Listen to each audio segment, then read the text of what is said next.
How's it going? Thanks so much for tuning in. Today we're up in Michigan at the Gingerman Raceway to test out the all-new 2017 Lotus Evora 400. In this review, we'll start it up, show the engine, get an exhaust clipping over the performance data, take it on a thorough drive both on the road and the track, and show you many of the unique aspects throughout the interior as well as exterior. So without further ado, let's go ahead and hop on in, start her up, let her run. Our tester is finished in solid yellow and features the optional black pack. Inside is black leather upholstery with the optional leather pack, which adds leather to just about every conceivable surface. We'll discuss more detailed options and pricing as we go through the video.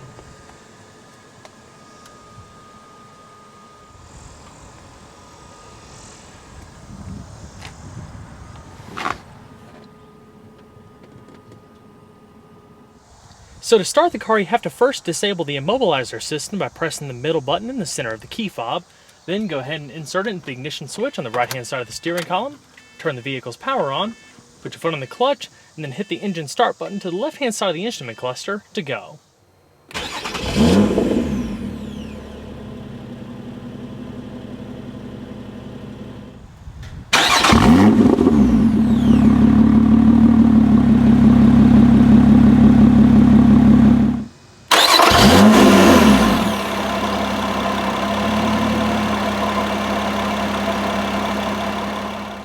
The Evora 400 features rack and pinion steering with hydraulic power assistance. The overall ratio is 16:1 and it takes 2.86 turns to lock. The turning diameter is measured at just 33.3 feet. The core of the steering wheel is actually made of forged magnesium, which keeps it light and allows for more unfiltered feedback to reach the driver, enhancing how the car communicates the behavior of the front wheels. There's greater negative front camber, revised tow control for the front and the rear, as well as reduced bump steer. The latter greatly improves steering feel and control, especially over rougher roads. The small diameter wheel can be had in either full leather or a combination of leather and Alcantara. It's a meaty design with pronounced grip bolsters and comfortable thumb rests. All Evora 400s have a red position stripe at 12 o'clock. If equipped, the easy-to-use cruise control buttons can be found in the upper spokes. Compared to previous Evoras, there's been some geometry changes to the steering and suspension, which enhances agility and control even further. A few changes in particular include new engine mounts, which reduce weight by 12.3 pounds, new transmission mounts, and strengthened rear subframe mounts. In fact, this might as well be one of the most engaging steering setups I've driven in quite some time. It's extremely responsive and precise with a nice weighty feel that wasn't too firm nor was it too light. Forward visibility is excellent with a panoramic-like view thanks to the wraparound windshield and skinny A-pillars. The high fenders are also nice, serving as locating points for the front of the car, not unlike the McLaren 570S I drove recently. It's an immensely fun car to drive with a ton of grip and a level of handling that positions it right at the top of its class. Sending power to the rear wheels is your choice of either a close ratio 6-speed manual or an optional 6-speed automatic transmission, both of which have been thoroughly revised for the Evora 400 to match the engine's increased output. With the manual, there are shorter linkages, new cast aluminum shift levers to reduce weight, a 10% larger clutch, as well as a new low inertia flywheel. The engine revs quicker and feels livelier than before, accompanied by short throw shifts that are more precise and deliver a more satisfying feel. It's an excellent transmission that allows you to properly experience what the Evora 400 is all about, pure driving fun. On top of that, for the first time in a Lotus, the Evora 400 gains a torsion-type limited slip differential when equipped with the manual, giving some added torque control through the corners. Both the automatic and manual now feature transmission oil coolers. If you're looking into the automatic, it too has seen a number of improvements that also make it a great choice if shifting yourself isn't the preferred option. It's controlled by push buttons in the center console and features aluminum steering wheel paddle shifters. Along with lower gearing and a reprogrammed transmission control unit, Lotus claims the automatic can now shift as quick as 100 milliseconds, down from 240 milliseconds. Having now experienced both transmissions, each are excellent choices in their own ways based on what you're looking to get out of the car. By going with the automatic, you won't sacrifice performance, and you might even be able to churn out faster lap times. However, you won't get the limited slip differential. It remains smooth and easygoing when driven normally, but when driving spiritedly, gears appear to occur quicker with even greater authority. When placing the car into reverse, a backup camera automatically shows up within a new Alpine multimedia system. As we'll discuss later on, one of the most important things regarding usability of the Evora 400's interior is that all of the primary driving functions are no longer routed behind the steering wheel, making everything easier to see. One example is the row of buttons in the center of the dash. Amongst things like standard heated seats, there's also a button to open and close the variable exhaust system, and a couple of drive modes, including Sport and Race. Each mode can control the active exhaust automatically, as well as alter throttle response and the leniency of the new 4-mode electronic stability control system. Race mode is the sportiest setting, of course, perfectly suited for track use. The engine also idles a bit higher in race mode to add a bit of extra emotion and drama to the mix. When equipped with the automatic transmission, the shift logic is also altered. So now let's go ahead and flip on the bi-xenon projector headlamps, as well as the hazards. Both windows are automatic down. So now let's go ahead and check out the exterior, shall we?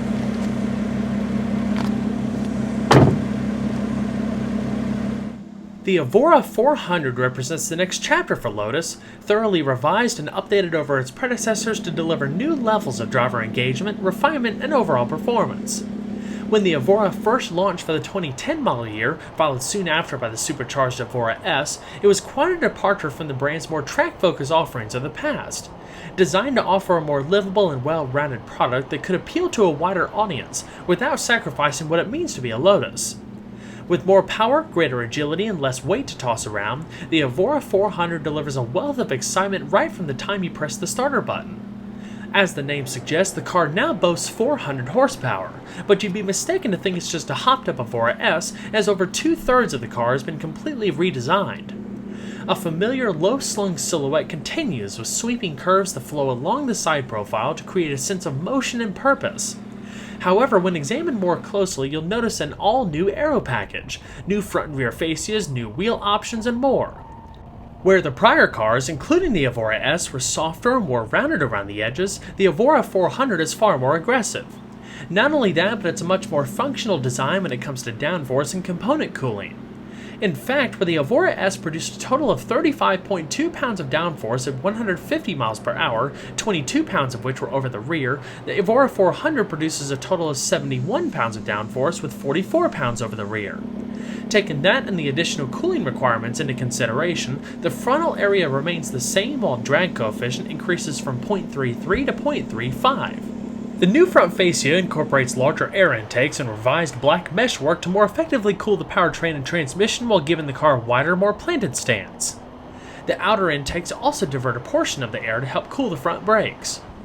The Evora 400 is pretty much the same size as an Evora S, with the two main differences being an additional 1.4 inches in overall length and a reduction in the approach angle from 11.5 degrees to 10 degrees to aid in downforce. The bifunction HID headlamps appear to carry over, while new LED daytime running lights can be found in the lower fascia. Out back, there's recessed circular LED tail lamps. Aside from new side view mirrors, the side profile is instantly recognizable with its wind-shaped silhouette as it blends into the broad shoulders and a wide tail end. Front track width is 61.6 inches, while rear is 62 inches. Perched on top of the rear quarters, just behind the side glass, are two air inlets, one for engine cooling, the other for the engine intake. A window on the rear hatch provides a perfect view to the engine compartment and is surrounded by heat extraction vents. Complementing the front is a new rear fascia that, again, makes the car look substantially more aggressive, especially with its large composite diffuser. At the leading edge of the rear deck is a new 3-piece spoiler that incorporates a third brake light and seamlessly blends into the rear quarters. At the 400's core, like previous Evoras, is a lightweight and very rigid aluminum extruded and bonded chassis. The front suspension connects to an aluminum subframe that bolts up to the central tub. Out back is a steel subframe that holds the powertrain and suspension. Compared to its predecessor, the Evora 400 weighs nearly 50 pounds less and features an entirely new central tub structure. In fact, all of this was done without affecting the Evora's torsional stiffness rating of 27,000 Nm per degree of twist. The chassis itself weighs just 243 pounds. Lightweight composite body panels cloak the exterior. The North American version weighs only 29 pounds more than the European version. For the purist, though, who prefers less weight over creature comforts, Lotus does offer a number of ways to shed up to 93 pounds of additional weight. For starters, you can delete the air conditioning system at no cost, which saves 18 pounds. For $1,690, you can add a lithium-ion battery to save 22 pounds. With the available carbon fiber pack, you get the front splitter, roof panel, rear wing center, rear diffuser, front access panel, and wing mirror caps all finished in carbon fiber for $10,000. It also saves 11 pounds. If you wanted to delete the rear seat, it's also a no-cost option that saves 20 pounds. Finally, for $8,000, you can specify a titanium exhaust system that saves 22 pounds. All in all, the Evora 400 starts out at $91,900 in the United States. Our tester, as equipped with the optional black pack, cruise control, upgraded audio system, and more, would likely stick her for around $102,835, including a $1,885 destination charge. The Evora 400 comes with a set of lightweight cast or optional forged aluminum wheels finished in either gloss black or silver. The standard V-spoke wheels are cast, while these 10-spoke wheels are the forged set, weighing 7.3 pounds less than the forged options available in the Evora S. All wheel options on the 400 measure 19 by 8 inches in front and 20 by 9.5 inches in the rear. They're wrapped in Michelin Pilot Supersport tires, 235/55 and 285/30s respectively. The rear tires are actually 10 mm wider than the largest set that were available on the Evora S for added traction out back. The Evora 400 has tons of grip in the corners. It handles quick directional changes with poise and confidence. Considering the skid pad numbers the Evora S was capable of, I'd imagine the 400 can easily pull around 1 G of lateral acceleration. Providing strong stopping power are 4-wheel, cross-drilled and internally ventilated 2-piece disc brakes at each corner with 4-piston AP racing calipers. Pedal feel is great with a well-balanced proportion of applied pressure and deceleration. Even after numerous hard laps around the track, the brakes never exhibited any fade. Additional brake cooling channels in the bodywork help keep temperatures in check. Up front, the rotors measure 14.6 by 1.26 inches, while the rear measures 13.8 by 1.26 inches, both of which are larger in diameter than the ones found in the Evora S. ABS, stability, and traction control are standard, along with electronic brake force distribution and more. I'd estimate the 400 can stop from 60 miles an hour in just a hair over 100 feet. Red painted calipers are standard, but black or yellow calipers are available for an additional cost. When selecting sport or race mode, traction control is relaxed to allow a greater slip angle and disabling the car's understeer recognition system. In other words, it places greater control in the driver's hands but allows for a controlled degree of oversteer, with the car intervening only in more extreme circumstances. Stability control can also be disabled if you want to take full control of the car's behavior. The Evora 400 is supported by a fully independent suspension with forged aluminum double wishbones at each corner, Bilstein dampers, and modified anti-roll bars. The rear spring rates increased by 16% for greater body control, while the front spring rates are unchanged. There's also been some geometry changes, like I mentioned earlier, including the updated steering, all in an effort to deliver a tighter, more agile Evora. Lotus also claims there's been no chassis setup changes between North American and European cars. For the most part, the underbody is completely flat to benefit aerodynamics and downforce. Towards the rear axle are a handful of NACA ducts for additional cooling. Despite having a firmer suspension setup than an Evora S, the overall ride quality is still impressive. On smooth pavement, it's downright supple considering the level of handling and overall performance this car is capable of on a track. It communicates everything, but even on rougher Michigan pavement, the ride was never unsettled by broken or rough pavement. A wonderful attribute that makes for a compelling argument for a very well-rounded daily driver. overall length is 173 inches with a width excluding the mirrors of 72.6 inches and a height of 48.4 inches. It rides on a 101.4 inch wheelbase and has a curb weight of around 3,153 pounds when equipped with the manual. About 60% of that weight rides over the rear. At the heart of the Evora 400 is a supercharged and highly modified variant of Toyota's 2GR FE 3.5-liter V6. Leaving off the supercharger and Lotus specific bits, this is pretty much the same engine you'd find in either a Camry or a Highlander. Knowing this is also one of the most impressive things about this car. Lotus also ditched all of the plastic shrouding that covered the engine in the Evora S in favor of a more exposed mechanical look with a beautifully detailed aluminum cover over the supercharger. They really worked some serious magic here to deliver a level of performance that perfectly complements the car's handling limits. A few important additions with the Evora 400 include a new Roots-type Edelbrock supercharger with a larger volumetric capacity than the Harrop unit it replaces, a new air-to-water charge cooling system, and ECU upgrades. Boost pressure climbs marginally to 0.6 bar or about 9 psi. The mid-mounted all-aluminum power plant is positioned transversely and features dual overhead cams, 4 valves per cylinder, port fuel injection, and dual variable valve timing. You also have a bespoke intake and variable exhaust system. The compression ratio remains at 10.8 to 1, accompanied by a maximum engine speed of 6,600 RPM. The latter increases to 7,000 RPM with intermittent peaks of up to 7,200 RPM when placed in sport mode. As the name suggests, the Evora 400 develops 400 horsepower at 7,000 RPM and 302 pound-feet of torque between 3,500 and 6,500 RPM. That's an increase of 56 horsepower and 7 pound-feet of torque over the Evora S, allowing the 400 to accelerate to 60 miles an hour in 4.1 seconds and travel to a limited top speed of 186 miles per hour for the manual transmission, making it the fastest production Lotus ever. When equipped with the automatic transmission, it's limited to 174 miles per hour. The previous Evora S was rated to hit 60 in 4.4 seconds and top out at 178 miles per hour. Much of the joy surrounding this car is that, while very quick, it never feels overpowered, just confident and sure-footed. The 3-inch diameter variable exhaust system integrates a variable bypass valve that can be manually opened or closed based on the drive mode, or set to open automatically at higher RPMs to reduce back pressure while keeping things quiet at low speeds. A single exit oval tailpipe can be found in the center of the rear fascia. The added sound gives the Evora 400 an extra degree of personality that was seriously lacking in its predecessors. The difference is outstanding.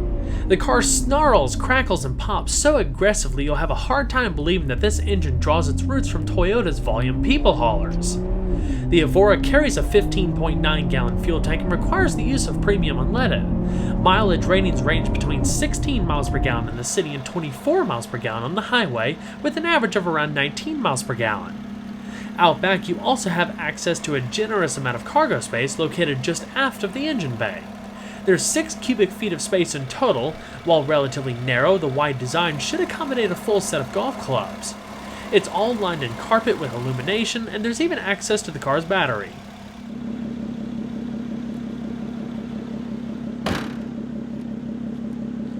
So now let's go ahead and see if she sounds. I do have a pure sound video coming that highlights the variable exhaust system in much greater depth, so be sure to check that out if you'd like to be immersed in the whole experience of this car. When that video is live, I'll post the link in the top right hand corner of the video and in the description box below.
of the biggest improvements to the Evora 400 lie within its interior to make it more comfortable and functional as a daily driver.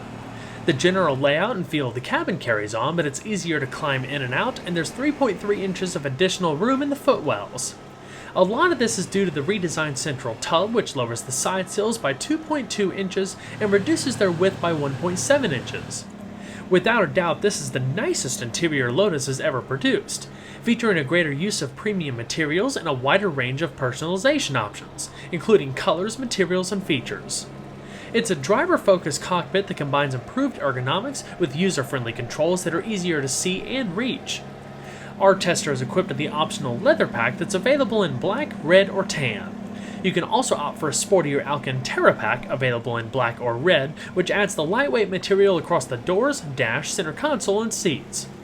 Both optional packs cost $3,400 over the standard leather and technical fabric combination, so it all boils down to personal preference. Silver twin needle accent stitching adds another thoughtful touch of detail, along with various aluminum and gunmetal gray trim pieces. Helping aid ingress and egress in conjunction with the side sills are entirely new door panels that are both thinner and lighter, giving your legs more clearance. Another interior highlight are the seats, which are now made by Sparco rather than Recaro. They're lighter by 6.6 pounds each and provide greater overall body support. Seat travel has also been increased by 1.2 inches rearward for a wider range of adjustments that can easily accommodate folks over 6 feet tall. The seats are firm but still retain excellent comfort with fixed lumbar support, large but unobtrusive upper and lower lateral bolsters, and flared upper backrests. They do an excellent job in keeping you firmly in place through tight corners. All the adjustments are done manually, while the headrests and seatbelts are fixed. In addition to one single cup holder in the back of the center console, there's also an accessory cup holder that can be fitted to the front of the passenger seat. There's dual-stage airbags for the driver and passenger, as well as side airbags. Interior storage is pretty much limited to the door pockets, but there's also a glove box on the passenger side that offers a modest amount of illuminated space. The steering wheel is manually adjusting for both tilting and telescoping. To the left are the controls of the power mirrors and exterior lighting, in addition to the interior lighting dimmer switch. It's all finished off with a full Alcantara headliner. The rear seat comes standard and is accessed by pulling up on a small tab on the front seat backrest. Despite the basic design, the rear seat is also tailored to match the rest of the interior materials. It's a 2+2 configuration that doesn't offer much space for anyone other than a small child, although it is 11 inches wider than before, so there is in fact a lot more usable space if needed. ISOFIX child seat anchors can be found on either side. While the rear seat does weigh 7.5 pounds less than the previous Evora, like I said, you do have the option to delete it entirely for even more weight savings. So now let's go ahead and shut her up and check out some of the important interior features. Even though the Evora 400 is one of the most pure sports cars you can buy today, the interior is downright luxurious, especially outfitted like this example. It's also very simple, but comes pretty well equipped with all of the bare necessities that you would ever really want or need in a car like this. In the button stack in the upper portion of the dash, you have your standard heated seats, sport and race mode, hazard switch, central lock-in, and the exhaust valve opening switch. A 4-speaker audio system is standard, but you can also opt for an extra subwoofer and an external amplifier. The head unit is still made by Alpine, but like the rest of the interior, it's a lot simpler and easier to use. There's hands-free Bluetooth telephone and audio streaming, internet radio capability, and more. In the center console, you'll find restyled HVAC controls that actually route to a new system that pumps out a lot more air with greater force than before to allow for better ventilation throughout the cabin. You have 3 main dials across the middle for temperature, zones, and fan speed, as well as a handful of buttons to either side for front and rear defrost, AC, and recycling. At the very back, you have a 12-volt power outlet, cup holder, and a small storage tray. Up top, you have 2 visors, a manually dimming rearview mirror, and 3-position garage home link. The instrument cluster is also restyled. You have white numbers, a black face, and digital readouts to either side. On the left-hand side is a driver information system that's controlled by a small button at the edge of the turn signal stalk. Now let's go ahead and shut her down.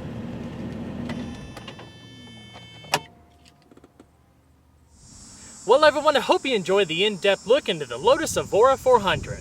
Be sure to stay tuned next time, there's always a lot more where that came from. Take care everyone.